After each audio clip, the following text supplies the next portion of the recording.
تو مجھے اکیلا چھوڑ کر جا رہے ہو، اب جنت میں جا رہے ہو، آخری جملہ دوستو، اب جنت میں جا رہے ہو تو مجھے اکیلا چھوڑ کر جا رہے ہو، عزادارو دعا کرو میں یہ جملہ کہہ سکوں۔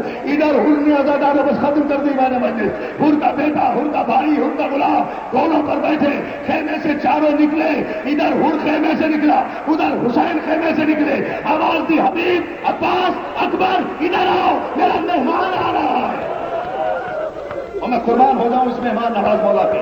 بس دوستوں ختم کرو، آخری جملہ میں نے مجلس ختم کر دی، اب آنسو نہ روکو، آنسو نہ روکو، اب تھکتے نہ رہو۔ اکبر کہنے سے باہر عباس آئے، حبیب آئے حسین کی خدمت میں، حسین کہتے ہیں عباس حر اکیلا نہیں آ رہا، جی مولا، عباس حر کا بھائی اس کے ساتھ آ رہا ہے، حر عالم غربت میں ہمارا مہمان ہو رہا ہے، بس حر کے استقبال میں کوئی کمی نہ رہ جائے، ہم اس کی کوئی خدمت تو نہیں کر سکتے، لیکن حر کا استقبال، حر کے ساتھیوں کا استقبال عباس شایان شان ہونا چاہیے، مولا حکم دیجئے۔ عباس ہمارا حکم یہ ہے کہ حر کے بھائی کا استقبال تم کرو گے، اکبر حر کے بیٹے کو گلے سے تم لگاؤ گے، حبیب ابن مظاہر تم ہمارے بچپن کے ساتھی ہو، ہماری جانب سے حر کا استقبال تم کرو گے، اب رہ گیا حر کا غلام تو اس کا استقبال فاطمہ کا لال، جزاک اللہ جزاک اللہ، ختم کرو نہ ڈالو، اب رہ گیا حر کا غلام تو اس کا استقبال حسین خود کرے گا، ہاتھوں کو رومال سے باندھے ہوئے، سر جھکائے ہوئے، بیٹا آیا، بھائی آیا، غلام آیا، حر گھوڑے سے گرا، قدموں میں گر کے کہتا ہے مولا اکیلا نہیں آیا، آپ کی ماں زہرا نے بھیجا ہے، مولا میری خطا معاف کر دیجیے۔ حسین نے قدموں سے اٹھایا، حبیب نے بڑھ کر حر کو گلے سے لگایا، حر کے بھائی کو عباس نے سینے سے لگایا، حر کے بیٹے کو اکبر نے کلیجے سے لگایا، اب رہ گیا حر کا غلام، فاطمہ کا لال دونوں ہاتھ پھیلا کر حر کے غلام کی طرف بڑھا، آپ بھائی تو میرا محسن ہے، میں قربان کربلا، یہ ہے جہاد، یہ ہے جہاد معصوم، اس طرح دلوں کو مسخر کرتے ہیں معصوم۔ حر کے غلام کو حسین نے سینے سے لگایا، آخری جملہ ادا دارو، ادھر ان کا استقبال ہو رہا تھا، ادھر ایک مرتبہ خیمے کا پردہ اٹھا، فضا کی آواز آئی، حر زہے نصیب تیرا، تجھے عباس کی بہن بلا رہی ہے، عباس کی بہن بلا رہی ہے، حر دوڑا دوڑا آیا، بیوڑی کو بوسا دیا، فضا نے کہا حر تجھے علی کی بیٹی سلام کہہ رہی ہے، آخری جملہ ادا کرو، جزاک اللہ، بڑی قیامت کی مجلس ہو گئی، لو دعا مانگ لینا اس جملے پر، حر تجھے عباس کی بہن سلام کہہ رہی ہے، حر نے اپنا سینہ پیٹ لیا، اللہ اللہ یہ وقت آ گیا آل رسول پر کہ آقا زادیہ غلاموں پہ سلام بھیجیں، آقا زادیہ، جناب زینب کہتی ہے نہیں حر تو میرا محسن ہے، تو نے عالم غربت میں میرا ساتھ دیا، اور میں مجبور ہوں، مدینہ ہوتا تو مہمانداری کر کے بتاتی، ماں بہنوں یہ جملہ تمہارے لیے، جناب زینب کہتی ہے حر مدینہ ہوتا تو بتاتے کہ ہم کیسے مہمان نواز ہیں، اب تو ہم تجھے ایک پانی کا جام بھی نہیں پلا سکتے، ایک پانی کا جام بھی نہیں پلا سکتے، میرے مولا مجھے طاقت دے دو، اور انہیں سننے کی طاقت بی بی کا جملہ، زینب کہتی ہے مگر حر غم نہ کرنا، ہم اپنے محسنوں کے احسان یاد رکھتے ہیں، علی کی بیٹی وعدہ کرتی ہے کہ اگر آسمان نے مجھے رونے کی مہلت دی، رونے کی مہلت دی تو حسین کے لاشے پر آنے سے